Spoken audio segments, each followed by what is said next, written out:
Hello everybody, this is Toys R Us, and for this special figure showcase we're going to be looking at another Japanese exclusive figure. This guy's name is Sixknight, and he was officially released in 1988 as part of the supergod masterforce wave of toys. Now for those of you who already collect G1, you may already notice that he looks very familiar, and that's because he's just a quick, straight up, as I say, redeco, so repaint of the six-changer quickswitch that was released by Hasbro in the same year. Supergod Masterforce was a cartoon that was being aired in Japan at the time, and as I say, these are the figures that correspond with that. What we're going to do with this video, we're going to have a quick look at him in all of his modes. I'm going to do these off camera, and the main reason for that is, again, to keep the time of the video down. Lots of comments on people enjoying the fact that they can get these videos watched in a couple of minutes rather than having the really long, time-consuming transformations. What we'll also do with the video is, as I say, we'll have a look at things that you need to be aware of. We'll have a look at the packaging, and we'll have a look at the artwork on that as well. So, as I've already mentioned, he is a six changer, and he is a redeco of quickswitch, the Hasbro variant. But if we have a little look at him there, he's obviously got the different coloured scheme to him completely. The other colour scheme was, I suppose, red, turquoise and grey, wasn't it? And this was the second six changing figure that was released for the Transformers. The first one was obviously Six Shot, and he was a Decepticon. Now, unfortunately with these, it is really important that you do have these weapons. I always tell you things to look out for. These are very important for both this and of course quickswitch, and they're just known as left and right laser pistols. But these, I suppose, they're not necessarily needed right away in the robot mode there, but in all the other modes they do play a part. So unfortunately you do need to get this guy complete if you want to display him in anything other than a robot mode. If we have a look at the robot mode, it is very blocky, it is very bulky, but again, as I've mentioned, this figure does change into 6 other alternate modes. The hands are a bit weak, in all honesty. I think you can just see there, they actually do end up being paws, that's probably why. And another thing you need to be aware of is this flap there. Sometimes it is very loose, so if you are displaying it in robot mode, it might not hold up.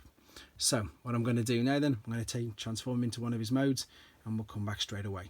So the second mode that I've transformed him into is known as the robot hovercraft, and if I just turn it to the side, you can see that it does look exactly like that. It is a bit blocky. You do, as I say, if you want the weapons, you need the weapons to be able to display it on the top. It's a quite impressive mode really. It's nothing, as I say, to stand out, but you can tell by looking at it that that is of course a hovercraft. So that's one of the modes apart from the robot that we've got. And here comes another mode. Here's mode 3 then. So we've got a laser pistol, and this is brilliant, especially if you're a kid, because it's something that can be handheld, and it fits quite snugly in your hand.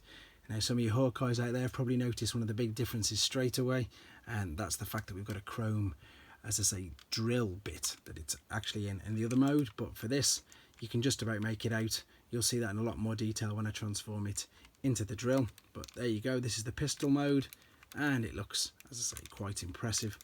I'm going to pop him down now, and we'll go into another mode. The fourth mode that I've chose is the drill tank, and there you can see in all its glory, shining glory in fact, the chrome drill bit at the front. This is obviously one of the biggest distinguishable differences between this and quickswitch, apart from the paint job. So you haven't just got a different set of colour schemes, you've got a chrome drill bit at the front there.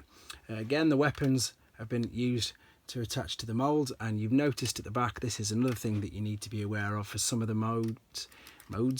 These are the wings on the back, so sometimes they do come down. They can be a pain in the bum, but it won't detract too much away from it, and it's, as long as they hold, I suppose, in robot mode for myself, I'm alright with it to do that. But that's just something for you guys to be aware of. There we go, mode 4, drill. So mode 5 that I chose the fighter jet, and this again, you will now need the guns. If you haven't got the guns, it just won't look as impressive. I might as well take them off quickly. There you can see it just doesn't look the same. So with the weapons that he comes with, it's quite important if you want to display in this mode. Again, you've got the loose wings there, but it's not too detracting away from this mode. I like this mode, to be fair. It's one of my favorites. It does really look like, as I say, a jet.